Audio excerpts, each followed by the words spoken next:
Sonzão. E aí, meu povo? Todo mundo tranquilo? Começando a aula aí com uma musiquinha para animar, né? Uma batidinha legal. Uma banda chamada aí Funk Como Le Gusta. Tá em atividade aí desde 1998. Então aí para quem fala que eu não gosto de funk, né? Para quem fala que eu não ouço funk, eu ouço sim, né? Uma big band paulistana aí, fazendo a mistura de black music, música latina, samba rock com os toques aí de eletrônicos. Vale a pena escutar aí nessa quarentena, dar uma agitada aí nessa vida de vocês. Beleza? Tranquilo? Então fica uma dica aí, tá? Funk Como Le Gusta. Vamos escutar aí, vamos ouvir. Vale muito a pena, música de altíssima qualidade. Beleza? Tranquilo? Então, além da gramática, vamos tentar trazer para vocês aí semanalmente algum conteúdo um pouco mais cultural, além de apenas linguístico. Tranquilo? Bora lá então? Meus queridos, no nosso último encontro aí, nós trabalhamos a parte relacionadas aí à morfologia, né? Foi um conteúdo revisional. E hoje eu vou trabalhar com vocês a parte relacionada a adjetivos, tá? Já na apostila de número 2 aí, página número 11, tá certo? Página número 10, 11, aí você tem essa parte relacionada a adjetivos. Então vamos falar sobre isso hoje? Vamos lá? Vamos dando sequência à nossa vida? Olha só, o que acontece aqui, pessoal? Quando nós falamos aí sobre adjetivos, a primeira coisa que a gente tem que parar para pensar aqui é na conceituação, né? Vamos parar para pensar no conceito? O adjetivo é uma palavra que tem como finalidade dar uma característica a um substantivo, não é isso? Essa é a função aí do adjetivo, ele vai qualificar, atribuir um estado, atribuir uma característica a um determinado substantivo. Beleza? Tranquilo? Então, dessa forma, o que nós vamos entender? Que o adjetivo ele se refere aos seres, né? Então, a diferença entre um adjetivo e um substantivo na língua portuguesa não é semântica, não é de sentido. Tá? Não é uma diferença que cabe no plano da significação. Muito pelo contrário. Para que eu possa diferenciar um substantivo de um adjetivo, eu preciso pensar na funcionalidade da palavra, né? Como que ela funciona, como que ela exerce o seu papel qualificador na língua portuguesa. Então observem esses exemplos que eu trouxe aqui para vocês. Ó, veja só, eu estou trabalhando aqui da seguinte forma, né? Esta necessária quarentena nos salvará. Observe que nesse caso aqui a palavra necessária, olha só, está qualificando a palavra quarentena, né? Qual é a qualidade, a característica de quarentena nesse contexto aqui, nesse encadeamento discursivo? Pô, quarentena aqui está significando para mim aqui, tem o contexto de significação de que ela é necessária. Essa é a qualificação que ela tem nesse contexto. Agora veja no outro exemplo. O necessário agora é ficar em casa. Observe que agora a palavra necessário, ela inclusive veio para o gênero masculino, né? Sofreu aqui uma flexão de gênero, e foi colocada antes dela aqui um artigo, né? Palavras na língua portuguesa que são precedidas por artigo passam a funcionar como substantivo. Então aqui ela deixou de ser um adjetivo e passou a ser substantivo, né? Porque agora ela passou a nomear aí uma situação, né? Passou a nomear aí um determinado contexto. Então você tem, no primeiro momento, necessária sendo adjetivo, porque qualificou quarentena. No segundo momento aqui, ela passou a ser nome, passou a ser substantivo. Então a mesma palavra pode apresentar funcionalidade de substantivo ou de adjetivo. Então sempre terei que avaliá-la de acordo com o contexto em que ela esteja inserida. Beleza? Então aí o primeiro momento aí da parte gramatical é entender essa diferença entre um substantivo e um adjetivo, tá? Bom, já num segundo momento, nós vamos trabalhar agora com a classificação desses adjetivos, tá certo? Então, o que acontece aqui? Esses adjetivos eles podem ser classificados quanto à sua formação, ou seja, quanto à sua estruturação, de uma maneira bem aproximada com a qual nós classificamos os substantivos. Então eu posso classificar esses adjetivos aí, ó, veja bem, posso classificá-los como sendo adjetivos simples, que serão aqueles formados por um único radical, certo? Triste, brasileiro, alegre, bonita, bom, mal, ruim, né? São adjetivos simples, perdão. Você vai ter aí os adjetivos compostos, que já são aqueles formados por dois ou mais radicais, né? Ó, socioeconômica, latino-americano, sino-nipo-africana e por aí vai. Então, nesses casos aqui, você vai perceber que você tem dois ou mais radicais formando a palavra, formando o meu adjetivo, e você ainda tem a relação entre o adjetivo primitivo e o meu adjetivo derivado, beleza? O adjetivo primitivo é aquele que não deriva de nenhum substantivo, não deriva de nenhum verbo, tá? Claro, grande, leve, triste, por aí vai, tranquilo? Agora, o derivado não. Ele tem origem, né? Ele é oriundo justamente de um substantivo, justamente de um verbo. Por exemplo, pega aí a palavra escolar. O adjetivo escolar, ele tem origem no substantivo escola, certo? Então é um adjetivo derivado. De escola formamos escolar. Né? Pega aí o adjetivo tolerante. Tolerante é um adjetivo que é derivado justamente do verbo tolerar, né? Então, de tolerar eu formei tolerante. Então, os adjetivos derivados têm a sua origem justamente ou em um substantivo, tá? Eles vão ter a sua origem ou em um substantivo, tá aqui, ó. Anota aí no seu caderno, ou em um verbo, beleza? Tranquilo, né, pessoal? Então, eu acredito que essas classificações aqui, elas não serão problemas para vocês, tá? Acho que isso daqui é bem tranquilo, acredito eu. Se aparecer em prova para vocês, vai aparecer em provas mais técnicas, mas é necessário que você tenha conhecimento disso daqui, porque é algo fundamental dentro do nosso conteúdo, beleza? Vamos para frente, então? Olha só. Um outro tipo de adjetivo que nós temos, uma outra classificação, são os chamados adjetivos pátrios, tá? Esses adjetivos pátrios, eles têm como função indicar para a gente uma origem, uma procedência. Então, geralmente, aí são adjetivos formados por meio de sufixação. Lembra da morfologia? O que é a sufixação? É quando eu coloco ali um sufixo posterior, né, ao radical do meu vocábulo, ao radical aí da minha palavra, certo? Então, veja bem, você tem aqui, por exemplo, ó, Acre, de Acre nós formamos aí acreano, não foi? Olha lá, de Acre, acreano. De Rio Branco, Rio Branquense.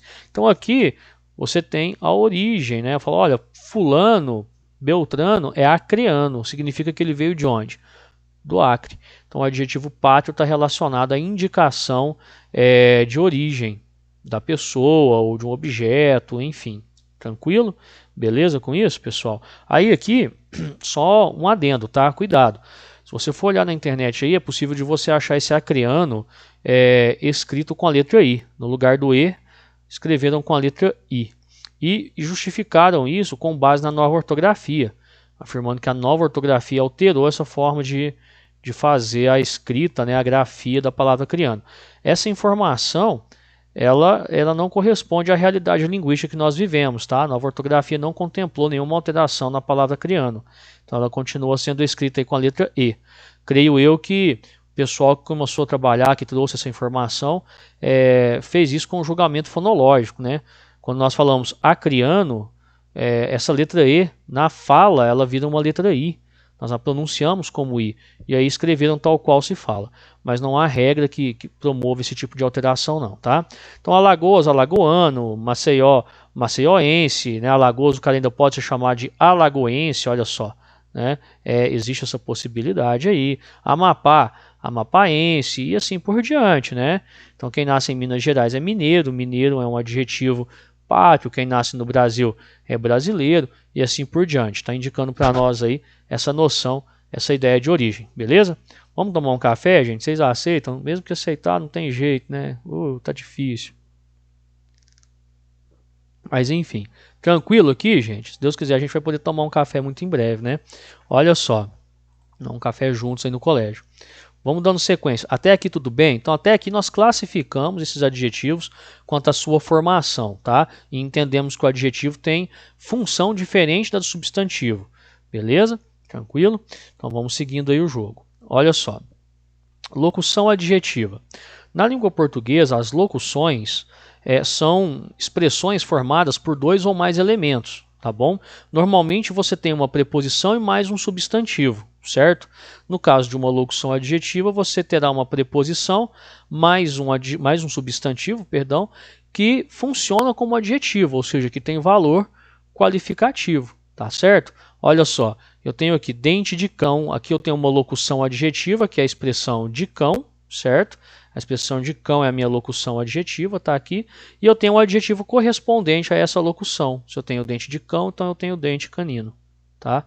Água da chuva, a locução adjetiva aqui é da chuva, né? Qual o adjetivo correspondente a essa expressão? Se eu tenho água da chuva, então eu tenho uma água pluvial, tá? Agora, nem sempre, meus queridos, você vai ter um adjetivo correspondente para uma locução adjetiva. Pode acontecer que você não tenha esse adjetivo aí, tá? Por exemplo, herói sem nenhum caráter. Aqui, ó, eu tenho uma locução adjetiva, né? Lembra, ela é formada por 2 ou mais elementos, tá? Não necessariamente um só, fechado? E quando falamos aí em herói sem nenhum caráter, nós não temos nenhum tipo de adjetivo que corresponda a essa locução, tá? A mesma coisa acontece aqui, ó, pessoa sem graça, né? Então, sem graça qualificou pessoa, da mesma forma que sem nenhum caráter qualificou herói, que da chuva qualificou água e que de cão qualificou dente. Porém, aqui em sem graça eu não tenho necessariamente um adjetivo que seja correspondente a esse adjetivo. Tranquilo, pessoal? Fechado até aqui? Então, locução adjetiva é isso. Por que eu estou frisando aqui? Porque às vezes numa prova, o elaborador vai montar uma questão para você pedindo para você marcar a opção em que há uma expressão com valor de adjetivo, tá? Ou uma expressão qualificativa. E aí você vai perceber que você terá uma locução adjetiva ali cumprindo essa função de adjetivo. Fechadinho? Beleza, né? Se acontecer isso daí, você já sabe o que procurar na questão então. Vamos dando sequência aqui. Olha só. Já no segundo momento agora, nós vamos começar a trabalhar com as flexões dos adjetivos. Então vamos lá, olha só. O que acontece aqui? O adjetivo, assim como o substantivo, ele vai se flexionar em gênero, tá certo? Ele vai ter uma flexão aí também de número, tá? E ele tem também uma flexão de grau, beleza? Flexão de gênero aqui, né, que é uma flexão que está relacionada aí justamente à ideia de quê? A ideia de masculino, né? Está relacionada à ideia de masculino e feminino, certo? Então, quando falamos em gênero, estamos falando de masculino versus feminino aí. É essa relação. Então, eu vou ter aqui os chamados adjetivos uniformes, tá? Temos aqui os uniformes, que são aqueles adjetivos que apresentam uma única forma, tanto para o masculino quanto para o feminino, tá? Por exemplo, ó, democrata, hipócrita, certo? Eu falo homem hipócrita, mulher hipócrita, viu? É a mesma forma para os dois gêneros, tá? Palavras como fluminense, né? Rio-grandense, fluminense é um adjetivo pátrio, né? Rio-grandense, jovem, ágil, todos esses aqui, ó, pueril, amável, infeliz, né? Homem jovem, mulher jovem, menino jovem, menina jovem. Então nós estamos trabalhando aqui com adjetivos que apresentam uma única forma, tanto para o feminino quanto para o masculino. Normalmente, os adjetivos uniformes são aqueles que são terminados nessas letras aqui, ó, A, E, M, L, Z, e os paroxítonos, ou seja, aquelas palavras que têm a penúltima sílaba tônica, que são terminados em S. Então, normalmente, essas palavras aí são adjetivos uniformes.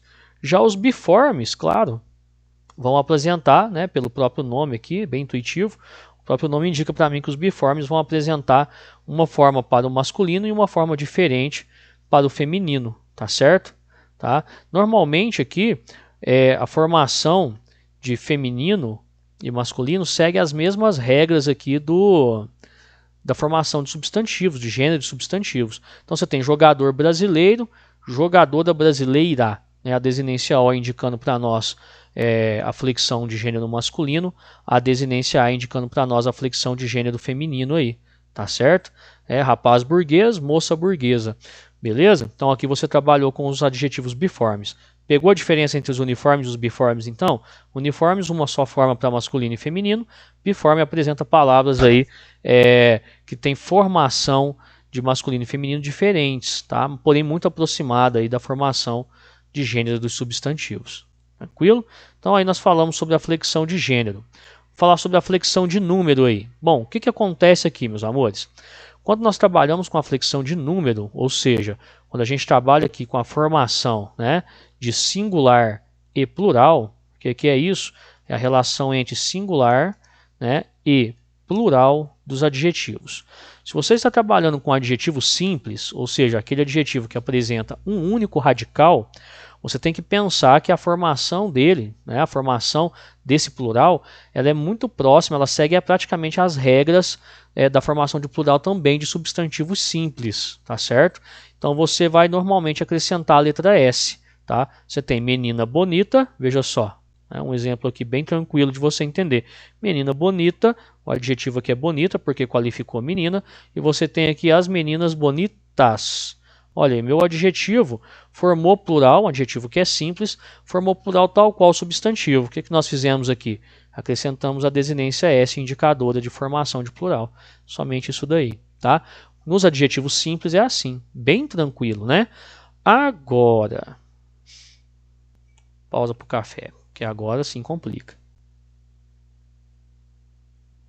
Olha só. Quando o adjetivo é composto, ou seja, quando ele tem aí, apresenta para nós dois ou mais radicais na sua composição, aí a coisa muda um pouquinho de figura, tá? Por quê? Porque aí, geralmente, tá? Não estou te falando que é sempre, até porque nós vamos ver aqui algumas exceções, mas geralmente só o segundo elemento é que vai sofrer uma variação. Olha só. Eu tenho aqui música latino-americana. O adjetivo é esse, né? Latino-americano. Da mesma forma que aqui, ó, povo latino-americano, tá? E criança mal educada. Essas palavras que eu sublinhei aqui são os meus adjetivos porque estão qualificando aí, respectivamente, música, povo e criança. Ok? Bom, como que vai ficar o plural dessas expressões? Músicas, que é o meu substantivo, latino-americanas. Ó, só o segundo elemento aqui, vamos sublinhar, só o segundo veio para o plural. Povos latino-americanos, só o segundo elemento para o plural. Crianças mal educadas, só o segundo elemento no plural. Certo? Beleza? Por quê, Peterson? Porque aqui a regra é a seguinte. Quando eu tenho, aí anota isso aí no seu caderno, tá? Já deixei aqui, ó, sintetizado para você, né? Afirmando que geralmente só o segundo elemento sofre variações. Vou te explicar o porquê agora. Aí eu preciso que você tome nota disso daí no seu caderno, na sua folha sulfite, no seu bloco de notas, enfim. Olha só. Para você saber como que vai ficar o plural de um determinado adjetivo, você vai, se esse adjetivo for composto, como é o caso aqui de latino-americanas, e das demais, o que você vai fazer? Você isola o segundo elemento, tá? Você isola esse segundo elemento aqui e avalia ele sozinho. Se esse segundo elemento sozinho já for um adjetivo, então somente ele irá para o plural. Somente ele sofrerá a flexão de número aqui. Beleza? Então você isola, latino-americanas. Pô, a palavra americana sozinho é adjetivo? É inclusive um adjetivo pátrio. Pô, então em latino-americana, somente americano vai para o plural. Tá? Criança mal educada. Pô, isola aqui a palavra educada. A palavra educada sozinha já é um adjetivo? Inclusive é o particípio do verbo educar e o particípio se comporta como adjetivo, né? Então, beleza, educada é adjetivo. Então, em crianças mal educadas, no adjetivo mal educada, somente educada que vai para o plural. Fechou? Tranquilo? Entendeu? Olha só, quais são as exceções aí? Fica invariável o adjetivo que é composto e em que o segundo elemento é um substantivo. Então, por exemplo, eu tenho aqui o adjetivo amarelo-ouro. Como que vai ficar o plural de amarelo-ouro? Só o segundo elemento, a palavra ouro, ela sozinha não é adjetivo, ela é substantivo. Então, nenhum dos dois elementos, nem amarelo e nem ouro, vai para o plural. Então, fica fantasias, amarelo, ouro. Então, avalia sempre o segundo elemento. Se ele sozinho é adjetivo, somente ele varia. Se ele sozinho não é adjetivo, é substantivo, então ninguém sofre variação. Tecido, amarelo, ouro. Tecidos, amarelo, ouro. Professor, mas por que tecido aí foi para o plural, bicho? Pô, porque tecido aqui não é adjetivo. Tecido é o meu substantivo que está sendo qualificado por amarelo ouro. Agora, no adjetivo amarelo ouro, a palavra ouro sozinha é substantivo, então não pluraliza. Fechado? Tranquilo? Então, o resumo da missa aqui é esse, tá? Plural de adjetivo composto. O que você faz, senhor? Você vai avaliar o segundo elemento isoladamente. Se ele sozinho é adjetivo, somente ele vai para o plural. Se ele sozinho não é adjetivo, é um substantivo, por exemplo, então ninguém ali vai para o plural. Tá? em relação ao adjetivo, nenhum dos dois elementos serão pluralizados. Fechou? Vamos dando sequência aqui então. Olha só. Vamos pegar o próximo slide. Olha aí. Exceção letra B. Toma cuidado com isso aqui, tá? Isso aqui eu já vi aparecer em muita prova da vida aí. As palavras azul marinho e azul celeste são adjetivos invariáveis, tá? Então como é que fica? Ó, eu comprei um terno azul marinho. Ok, eu comprei 10 ternos azul marinho. Nada de azuis marinhos não, tá? Comprei uma camisa azul celeste, então eu comprei 10 camisas azul celeste. Nada de azuis celestes, isso não existe. Tá? Então essas duas expressões, tá? Esses dois adjetivos, azul celeste e azul marinho, não sofrem flexão de plural. Que é isso daí se opõe ao item C, é o contrário do C. Aqui ó, eu vou falar para vocês sobre o adjetivo surdo-mudo. Tá? No adjetivo surdo-mudo, eu vou ter os dois elementos, tanto o primeiro quanto o segundo, se flexionam no plural, certo? Então, olha, eu tenho homem surdo-mudo, eu tenho homens surdos-mudos. Pessoa surda-muda, eu tenho pessoas surdas-mudas. Fechou? Tranquilo? Tá? Agora aqui, ó, toma cuidado. Vamos fazer uma marcação aqui. Opa, só um minutinho. Vamos fazer uma marcação aqui para você ficar esperto. Essa letra D e essa letra E aqui, ó, elas podem te gerar problemas, tá? Isso aqui pode virar problema. Por quê, pessoal? Olha só. Eu vou falar da letra E primeiro, depois eu venho na D. Vou fazer algo invertido aqui para ficar mais inteligível aí com vocês. Os adjetivos que são compostos aí e são formados pela expressão cor mais D, né? Cor mais preposição mais substantivo, eles ficam invariáveis tanto em gênero quanto em número. Então eles não têm flexão de masculino e feminino, nem de singular e plural. Então eu comprei uma roupa cor-de-rosa, porque comprei também várias roupas cor-de-rosa. Viu que o meu adjetivo cor-de-rosa não variou, tá? Isso daqui é norma na língua. Então, adjetivo formado pela expressão cor mais preposição de mais o substantivo rosa, laranja, enfim. Nesses casos eu não tenho flexão. Aí quando eu falo aqui, ó, gravata verde-oliva, vai ficar o plural gravatas verde-oliva. Verde-oliva não foi para o plural, igual cor-de-rosa. Sapato marrom-café, sapatos marrom-café. Não foi para o plural, igual cor-de-rosa. Chale vermelho goiaba, chales vermelho goiaba, não vai para o plural também, igual cor-de-rosa. Por que, pessoal, que isso daqui acontece? Isso vai acontecer justamente porque, segundo o gramático aí, o Segala, isso ocorre porque aqui fica subentendido a expressão cor de, tá? Ali ficou subentendida essa expressão. É como se eu falasse gravata verde-oliva, eu dissesse gravatas cor de verde-oliva. E aí, se eu tenho essa expressão cor de, eu não vou pluralizar. Beleza? Tranquilo com isso aí? Sem crise, né? Acredito eu que não tenho mais pormenores aí não. Beleza? Então, vamos dando sequência aí, né? Bom, olha só. Deixa eu só... O slide travou. Foi. Foi, não foi? Foi. Maravilha. Olha só, gente. Desculpa aí, tecnologias, né? Ó, flexão de grau. Quando a gente trabalha com a flexão de grau, nós estamos falando aí da relação entre aumentativo e diminutivo. Só que a gente está pensando no substantivo. Quando se trata de adjetivo, eu não tenho grau aumentativo e diminutivo. No caso em questão, o grau do adjetivo está relacionado justamente à ideia de intensificação dessa qualidade, tá? Vamos colocar essa aqui, ó, pronto. Ele está relacionado à intensificação da qualidade, beleza, pessoal? Então veja bem, eu vou ter a princípio dois tipos de grau, o grau comparativo, tá? E o superlativo, beleza? Tá aqui, já está descrito para você aqui no nosso slidezinho, tá? Você vai ter o comparativo e você vai ter aí também o superlativo, certo? Então veja só, o grau comparativo, você pode comparar uma qualidade entre dois ou mais seres, claro, ou você pode comparar duas ou mais qualidades no mesmo ser. Óbvio, olha só, Joana é mais disciplinada do que Maria. Então comparei a qualidade disciplinada relacionando a Joana e a Maria. Tá, agora, Joana é mais disciplinada do que inteligente. Peguei duas qualidades, né, disciplinada e inteligente, e comparei as duas em relação à própria Joana, certo? Então, no grau comparativo, eu posso fazer dessa forma. E aí eu vou ter três variações desse grau. Ele pode ser de superioridade, de igualdade e de inferioridade. Beleza? Então, olha só. Joana é mais disciplinada do que Maria. Aqui eu tenho um comparativo de superioridade. Joana, em termos dessa qualidade, ela é superior a Maria. Joana é tão disciplinada quanto Maria. Igual, né? Está no mesmo patamar. Então, é um comparativo de igualdade aí. Beleza?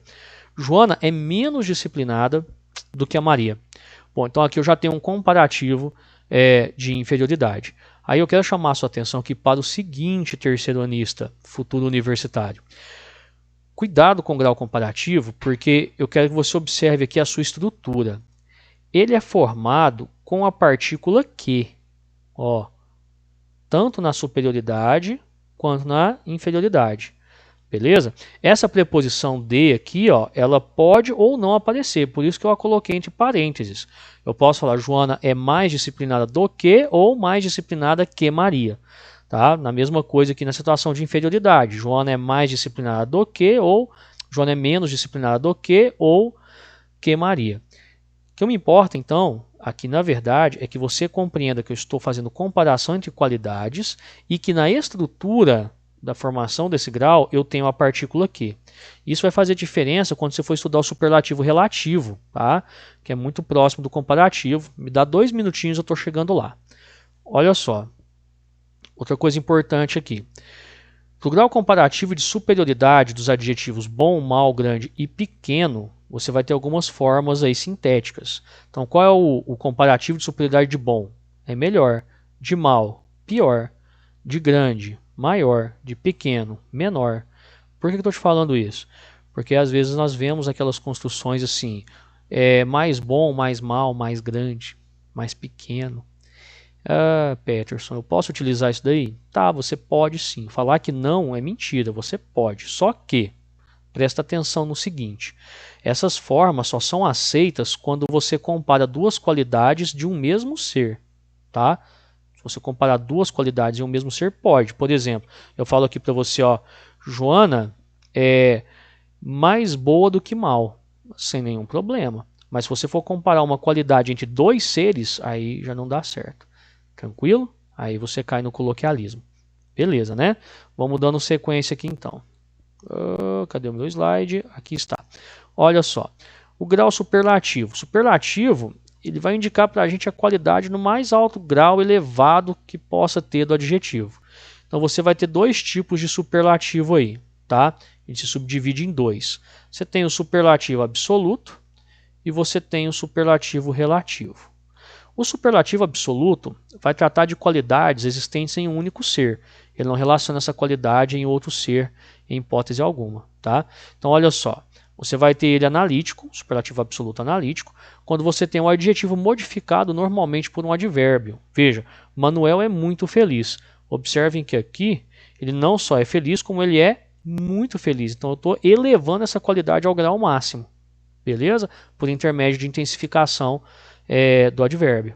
Ou então Manuel é imensamente feliz.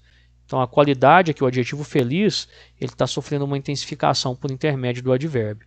Aqui eu tenho superlativo absoluto, porque eu coloquei o grau de maneira elevada, de maneira intensa, e essa intensificação aqui ocorreu por intermédio do advérbio.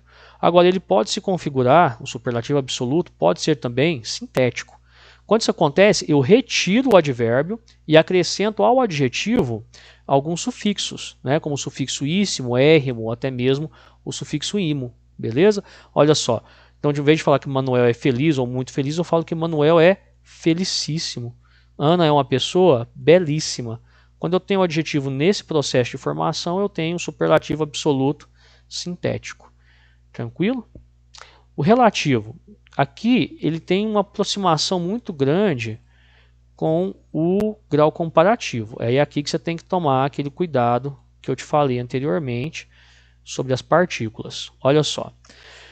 Superlativo relativo, ele pode ser de superioridade. Ela foi a mais bela do baile. Eu estou comparando ela, uma única pessoa, com um grupo de pessoas em relação a uma qualidade, né? A qualidade de ser bela, ela foi a mais bela. De todas as garotas que estavam ali, ela foi a que se destacou, ela é a mais bela. Do de inferioridade, ela foi a menos fiel da turma. Então, de todas as pessoas da turma, ela foi a menos fiel. É a que menos apresentou aí essa virtude. Então observem que no superlativo relativo, seja ele de superioridade ou de inferioridade, eu vou formar a sua estruturação com a preposição de, diferentemente do comparativo de superioridade e de inferioridade, que lá eu formo com a partícula que.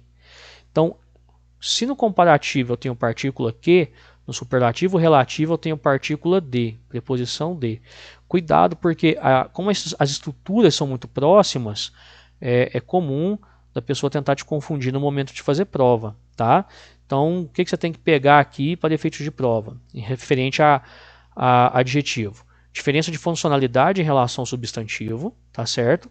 Depois você tem que prestar atenção nas questões relacionadas, principalmente ali no processo de formação de plural de adjetivos compostos e agora no grau, tá? E na flexão de grau, ponto importante para a prova é a relação entre grau superlativo relativo e o grau comparativo, tá? Que geralmente podem gerar um pouquinho mais de confusão aí, tá bom? Belezinha? Com isso, nós fechamos aí a parte relacionada a adjetivos. Se houver alguma dúvida, eu espero vocês no nosso plantãozinho, fechou? Lá na plataforma. Já vou deixar para vocês lá também o testezinho com alguns exercícios e vamos seguindo o jogo aí, beleza? Tranquilo? Fechado? Então tá bom. Espero que vocês tenham aí aproveitado a aula, espero que tenha sido produtivo para todo mundo e vamos seguindo o jogo. Tranquilo? Vamos lá então. Vamos até a próxima aula aí. Pronomes. Abração. Vamos lá.